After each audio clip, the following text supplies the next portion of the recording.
আমাদের পৃথিবীতে এখনো অনেক জায়গা আছে যেগুলো লক্ষ লক্ষ পর্যটকদের বিস্মিত করে আসছে, যার মধ্যে কিছু জায়গা শত শত বছর ধরে প্রাকৃতিকভাবেই তৈরি হয়েছে। আবার এমন কিছু জায়গা আছে যা মানুষ হাত দিয়েই তৈরি করেছে। তবে এসব জায়গায় আপনি খালি চোখে কিছুই বুঝে উঠতে পারবেন না। তাই আমরা আপনাদের সামনে নিয়ে হাজির হয়েছি শত শত বছর ধরে মানুষকে বিস্মিত করে আসা এইসব জায়গাগুলোর ড্রোন ফুটেজ নিয়ে।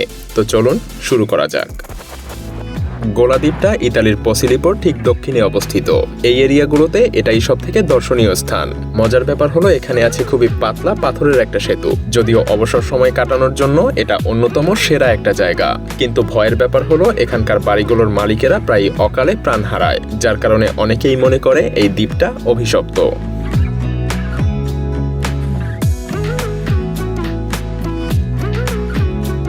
নাইজেরিয়ার এই ছোট্ট শহরে প্রতি বছর মার্চ মাসে জেলেদের মাছ ধরার উৎসব পালিত হয়। শুধু জেলেরাই না, এখানে জেলেরা আসে মাছ ধরতে আর টুরিস্টরা আসে জেলেদেরকে দেখতে। মাঝে মধ্যে অনেকেই দৈত্যাকার আকৃতির মাছও পেয়ে বসে।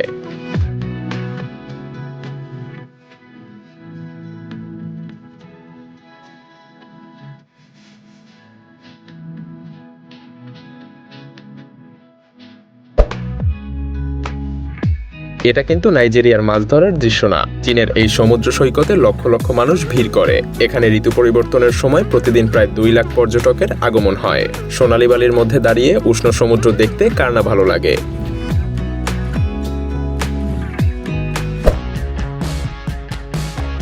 অনেকে জ্যামে আটকে থাকার ভয়ে এভাবে স্কুটার বা বাইক নিয়ে বের হয়, কিন্তু তাইওয়ানের মতো অসংখ্য বাইকার একসঙ্গে পৃথিবীর অন্য আর কোনো দেশে দেখা যায় না।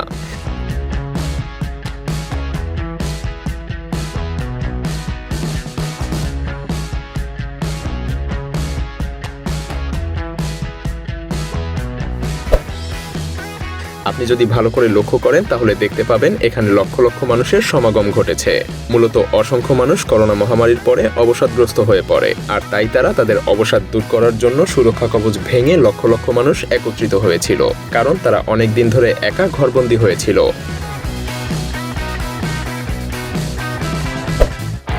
যদিও এটা একটা বিল্ডিং, কিন্তু অনেকেই মজা করে এটাকে একটা আস্ত শহর বলে। এটা বলার কারণও আছে, কারণ একটা শহরে যা যা আছে তার প্রায় সবকিছুই এখানে আছে।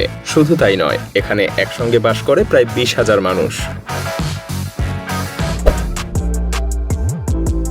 সুইজারল্যান্ডের এই পাহাড়ে আছে একটা সাসপেনশন ব্রিজ। 2 পাহাড়ের চূড়া সংযুক্ত করেছে এই সাসপেনশন ব্রিজটা, চারদিকে বরফ দিয়ে আচ্ছাদিত। শুধু তাই না, এই ব্রিজের উচ্চতা সমুদ্রপৃষ্ঠ থেকে প্রায় 3000 মিটার, আর এই ব্রিজের দৈর্ঘ্য 107 মিটার এবং প্রস্থ 80 মিটার।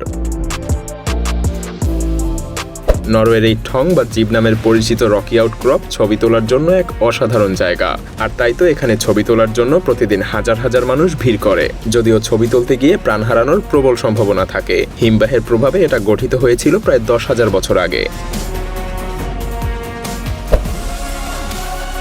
পিকেল পাহাড় আইসল্যান্ডের পশ্চিমে অবস্থিত।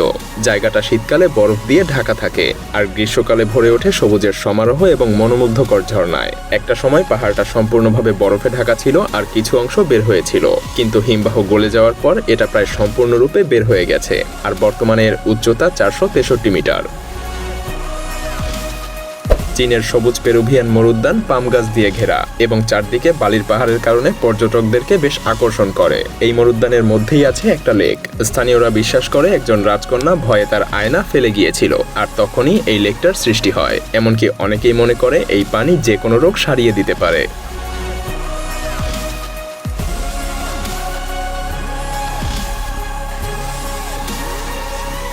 অনেক চালক আছে যারা বাইকারদেরকে অপছন্দ করে, কিন্তু রাস্তায় বাইকারের সংখ্যাই যখন বেশি থাকে তখন আর কি করার থাকে।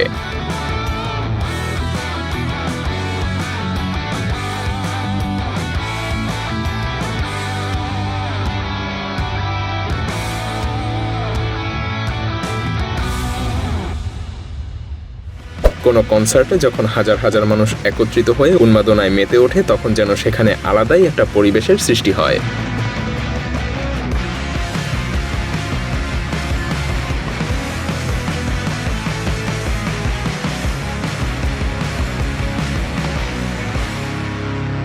আপনি কি জানেন নরওয়ের একটা দ্বীপে তালাবদ্ধ একটা ভল্ট আছে, যেটা মূলত একটা টানেল। বিভিন্ন বীজের নমুনা নিরাপদে সংরক্ষণের জন্য এটা ব্যবহার করা হয়। মজার ব্যাপার হলো বরফ দিয়ে আচ্ছাদিত এই জায়গায় বীজগুলোকে সংরক্ষণ করার কারণ এসব বীজ যেন যে কোনো আবহাওয়াতে খাপ খাইয়ে নিতে পারে। এতে করে পৃথিবীতে যদি কখনো জলবায়ুর খারাপ প্রভাব পড়ে তখন এসব বীজ পৃথিবীতে আবারও সবুজের সমারোহ গড়ে তুলবে।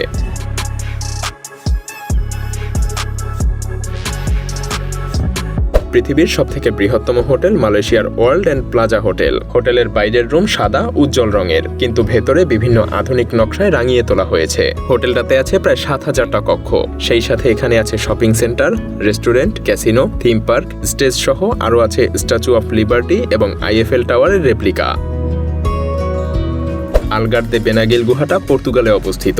এখানে প্রতিনিয়ত অসংখ্য পর্যটক ঘুরতে আসে। এটা শত শত বছর ধরে বৃষ্টি এবং সমুদ্রের পানি সেই সাথে প্রবল বাতাসের বেগের কারণে সৃষ্টি হয়েছে।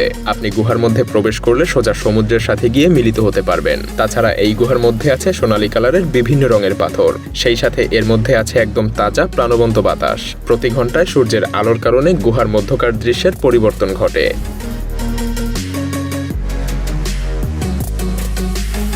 চীনের গুয়াং রোড জংশনের দিকে একটু লক্ষ্য করুন। আপনি হয়তো বুঝতে পারছেন এখানে সঠিক পথ খুঁজে পাওয়াটা কতটা কঠিন।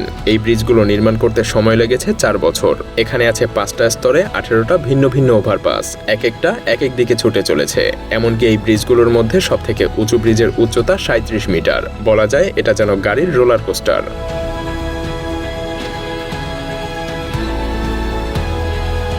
লোনা বুদ্ধিস্ট একাডেমি, এটা পৃথিবীর মধ্যে বৌদ্ধ ভিক্ষুদের জন্য সবচাইতে বড় প্রশিক্ষণ কেন্দ্র। চীন, মালয়েশিয়া, তাইওয়ান, সিঙ্গাপুর সহ পৃথিবীর বিভিন্ন প্রান্ত থেকে এই একাডেমিতে প্রায় ৪০,০০০ বৌদ্ধ ভিক্ষু এবং সন্ন্যাসী পাড়ি জমিয়েছে। আর এমনটা পৃথিবীর আর কোথাও দেখা যায় না। এটা পৃথিবীর বৃহত্তম খনি। এখানে অবিশ্বাস্য পরিমাণে তামা এবং আকরিক মাইনিং করা হয়। আমেরিকার উটাহ রাজ্যের দক্ষিণ পশ্চিমে অবস্থিত এই খনি ১৯ শতকের মাঝামাঝি সময় থেকেই এখানে কপার মাইনিং করা হয়। সেই যে শুরু পৃথিবীর বৃহত্তম এই খনিতে এখনো মাইনিং শেষ হয়নি। এই গিরিখাতের গভীরতা প্রায় ১.২ কিলোমিটার এবং প্রস্থ ৪ কিলোমিটার।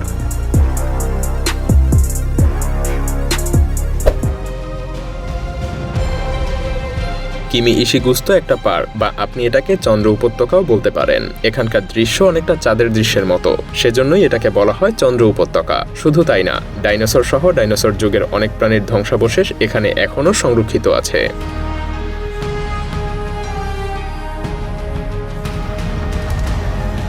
আপনার কি মনে হয় বর্তমান আধুনিক পৃথিবীতে এখনো মানুষ গুহাবাসী হয়ে আছে? হ্যাঁ, এই গুহাতে কেউ একজন একাকী বাস করছে।